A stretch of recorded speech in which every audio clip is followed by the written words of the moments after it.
Welcome back, my beautiful humans, to another episode of If I Die Tomorrow. This is a very special week. It is Easter week. And I know not all of you that listen are religious. And I hope as this season does open up maybe your hearts and you do hear the knocking. But we all know the story of Jesus Christ and his crucifixion. And after he died for our sins, he was taken down and put into a tomb that was what appeared to be final, cold, and closed off. But on the third day, a stone was removed and he had risen. And it's actually quite fitting that the timing of our episodes about the echo chamber and mirroring and hypocrisy and temperature and thermostat and all culminates to come to an end here today, this week. We've traveled through the mirror of our own hypocrisies. We've fought through the echo chamber of matching the world's chaos.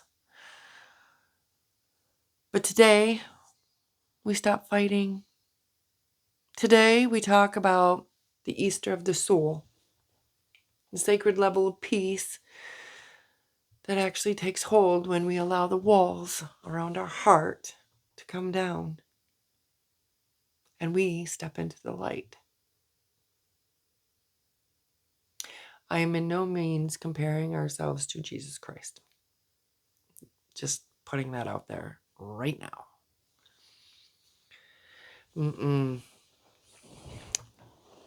He died for us. He rose for us.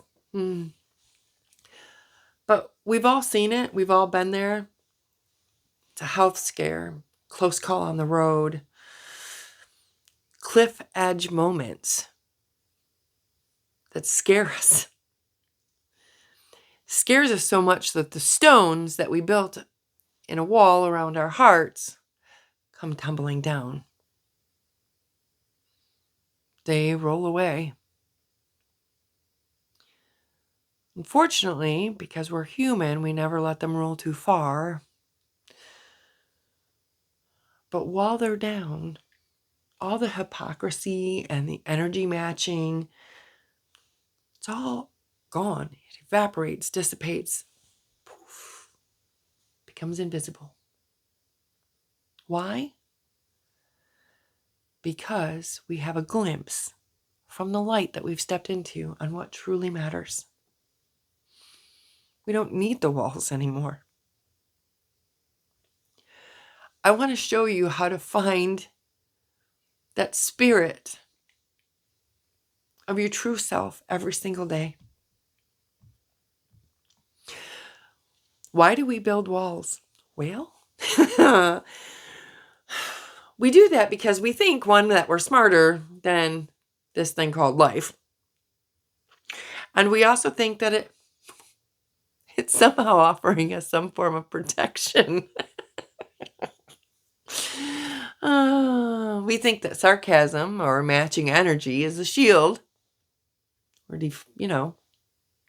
shield to protect and deflect. But it's not a shield. The walls that we actually build around our heart are a prison. And Easter reminds us that we don't live behind a stone.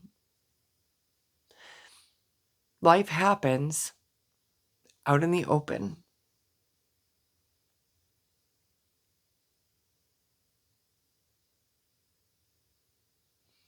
We never realize our only true safety is to be fully known and fully loved. Because for some reason we want to deny that. I don't know if it's our own self-deprecation or devaluing. But in those crisis moments, in the close calls, in the cliff's edge, you realize that the version of you that loves purely, forgives quickly, is the version that was always meant to live out in the light. Why we wait for scary situations to roll away the stone? It's because we let the narrative get to us. I say we roll away the stone, and we do it today and step into some light. When you live with your walls down, it's an act of faith, and it's deciding that your truth is more powerful than your fear.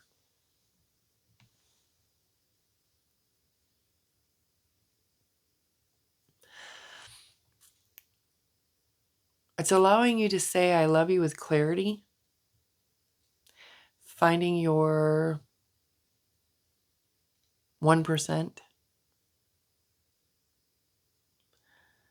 Resolution isn't always about being perfect. It's about being pure and bringing the Easter clarity into your morning coffee.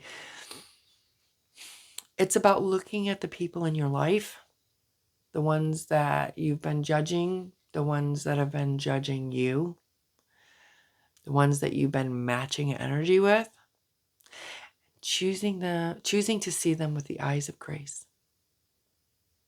The same thing that you want them to see of you. No hypocrisy, no BS, no platitudes,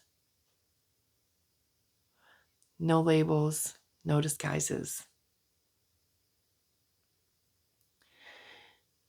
When you live with your walls down, you aren't being vulnerable to the world. You're being faithful to the soul that you were given. And I know that probably is hard to hear right now, but it's the truth. It's also admitting that you're finally safe because you're no longer hiding in the dark. You've moved from the price tag world into the priceless world.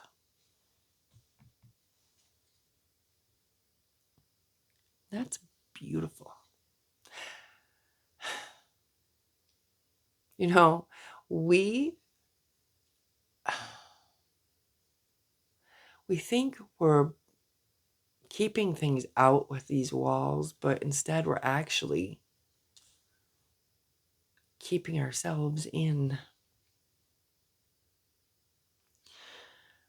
We've looked at the world, we've looked at our reactions, and today we found our way home. Real communication is a form of resurrection, allowing our soul to be who it's supposed to be with the grace and love that we were always filled with. It's the courage to be the person you'd be if you knew time was running out. And the joy of realizing that because you're here right now with me, giving you a reminder. You have a second chance now, take it. You are safe. And you're allowed to live better.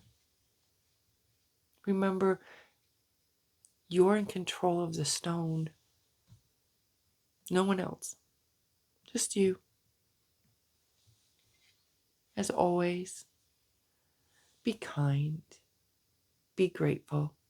Stay humble.